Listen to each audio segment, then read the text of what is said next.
الحمد لله رب العالمين، والصلاة والسلام على رسول الكريم محمد بن عبد الله وعلى آله وأصحابه غر الميامين. اللهم انفعنا بما علمتنا وعلمنا ما ينفعنا وزدنا علما وارزقنا فهما. اللهم لا سهل إلا ما جعلته سهلا وأنت تجعل الحزن إذا شئت سهلا. اللهم إنا نسألك خير ما في هذه الليلة وخير ما بعدها، ونعوذ بك من شر ما في هذه الليلة وشر ما بعدها. ربنا نعوذ بك من الكسل وسوء الكبر. ربنا نعوذ بك من عذاب في النار وعذاب في القبر. Na leo tuna kitabu Sharhul Arba'in an-Nawawiyya, maelezo ya hadithi 40 za Imam Nawawi. Mtunzi wa matini ya kitabu ni Imamu Abu Zakaria Yahya ibn Sharaf an-Nawawi, Allah amrehemu. Mwandishi wa sharhi, yani haya maelezo, ni Sheikh Al-Allama Muhammad ibn Salih Al-Uthaymeen, Allah amrehemu. Mada ni hadithi ya 4 ambayo imebeba kichwa kikuu au unwani isemayo al-a'malu bi khawatimiha, matendo hupimwa kwa mwisho wake. Al-a'malu bi khawatimiha, matendo hupimwa kwa mwisho wake. Yani waweza kufanya matendo lakini kunapozingatiwa ni mwishoni, unamalizaje? Bimaana unaweza ukaanza vibaya ukamaliza vizuri, hiyo itakuwa kheri kwako. Au kinyume chake, ukaanza vizuri ukamaliza vibaya, hiyo itakuwa ni shari, waliyadhu billah. Mambo muhimu ambayo tutajifunza katika hadithi hii au somo hili, kwanza ni macho na mipaka ya ilmu ya binadamu. Macho na mipaka ya ilmu alionayo mwanadamu. Sawa?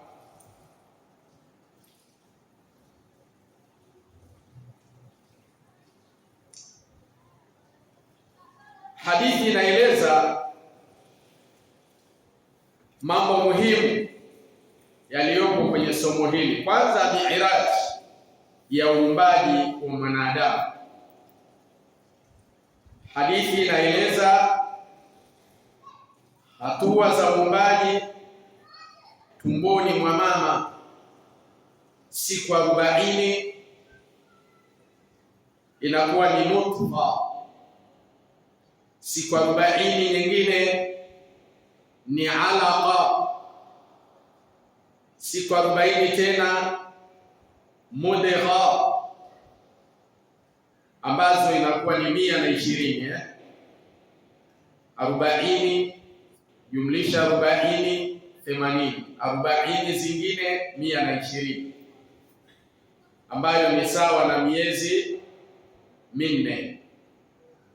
Lakini kitu chengine ambacho tutakiangalia insha Allah, ushuhuda wa ilmu ya tiba na sayansi ya sasa, yani modern science. Mtume sallallahu alaihi wasallam alieleza hatua hizi miaka 1400 iliyopita, wakati ambapo sayansi haikuwa na uwezo wa kuona tumboni.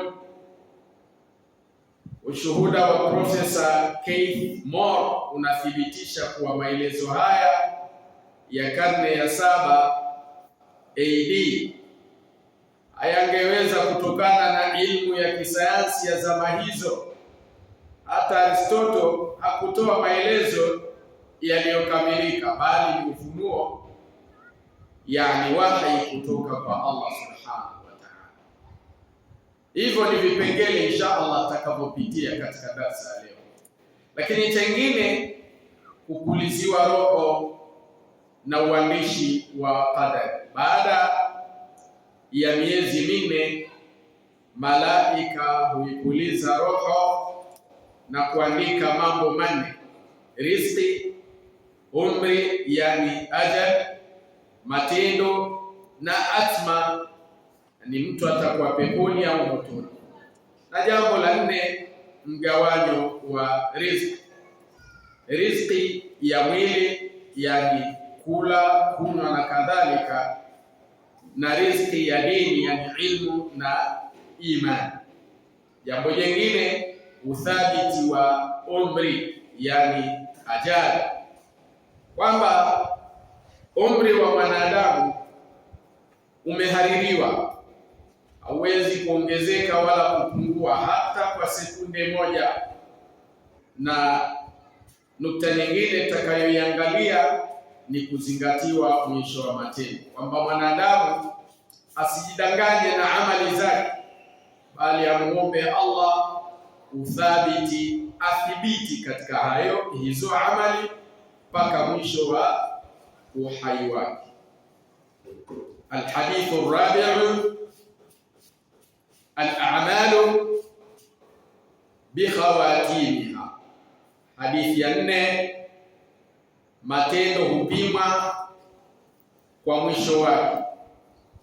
An Abi Abdurrahman Abdullah ibn Mas'ud radiyallahu anhu qala, kutoka kwa Abu Abdurrahman Abdullah ibn Mas'ud, Allah amridhie, amesema: hadathana Rasulullah sallallahu alayhi wasallam wa huwa as-sadiqul masduq, alituhadithia mtume wa Allah sallallahu alayhi wasallam, naye ni mkweli mwenye kusadikishwa. As-sadiqu al-masduq, mkweli mwenye kusadikishwa. Inna ahadakum yujma'u khalquhu fi batni ummihi 40 yawman nutfa, hakika kila mmoja wenu hukusanywa uumbaji wake tumboni mwa mama yake kwa siku 40, akiwa matone ya mbegu ya uzazi, yani nutfa. Sawa, hizo ni hatua ambazo mwanadamu anazipitia katika uumbaji wake. Inna ahadakum, hakika mmoja wenu, yujma'u khalquhu, hukusanywa uumbaji wake, fi batni ummihi, tumboni mwa mama yake, 40 yawman nutfatan, kwa siku 40 akiwa ni matone ya mbegu ya uzazi, yani nutfa. Thumma yakunu alaqatan mithla dhalik, kisha huwa pande la damu, yani alaqa, kwa muda kama huo wa siku ngapi? 40. thumma yakunu mudghatan mithla dhalik, kisha huwa pande la nyama, yani mudgha, kwa muda kama huo 40 ya kwanza mutfa, matone ya mbegu ya uzazi. 40 nyingine alaqa, pande la damu, the blood clots. 40 zingine mudgha, pande la nyama. Sawa. Thumma yursalu ilayhi almalak fayanfukhu fihi ruha, kisha anatumiwa malaika na kumpulizia roho ndani yake. Inapofikia siku hizo 120 sawa na miezi 4, kijusi kilichomo tumboni mwa mama kinatumiwa malaika na kumpulizia roho. Kwa hiyo sasa ana starts on, anaanza movement kule ndani. Wa yu'maru bi 4 kalimati, na anaamriwa kuandika mambo manne. Bikatbi rizqihi, kuandika riziki yake. Wa ajalihi, na umri wake. Wa amalihi, na matendo yake. Wa shaqiyyin au sa'idun, na iwapo atakuwa mwenye mashaka au mwenye furaha kule pepo.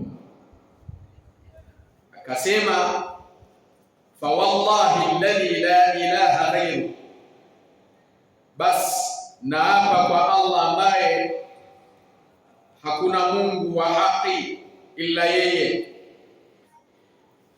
Inna ahadakum la ya'malu bi'amali ahli aljanna, hakika mmoja wenu anaweza kufanya matendo ya watu wa peponi. Hatta ma yakunu bainahu wa bainaha illa dhiraa, mpaka isibaki kati yake yeye na pepo illa dhiraa moja tu, yani kwa namna ya ukaribu wa yeye na pepo, baada ya kuwa ametenda matendo ambayo anastahili kwa matendo hayo kuwa ni miongoni mwa watu wa peponi. Fayasbiqu alayhi alkitabu, kwa hivyo kile kilichoandikwa kikamtangulia, kile kilichoandikwa katika maandiko yale aloamrishwa malaika yaandike kikamtangulia. Kipi? Imma sa'idun am shaqi, sawa. Ima akawa ni mwenye furaha, mtu wa peponi, au shaqi, au mtu mwenye taabu, mwenye mashaka, atakayepata taabu na mateso, bimaana motoni. Sawa. Fayamalu bi'amali ahli an-nar, au fayamalu bi'amali ahli an-nar fayadkhuluha. Kwa hivyo akafanya matendo ya watu wa motoni na akaingia humo motoni. Akasema wa inna ahadakum, na hakika mmoja wenu, la ya'malu bi'amali ahli an-nar, anaweza kufanya matendo ya watu wa motoni. Hatta ma yakunu bainahu wa bainaha illa dhira'un, mpaka isibaki kati yake yeye na moto illa dhiraa moja tu, kwa namna alivyofanya fujo, alivyofanya matendo ya uovu ambayo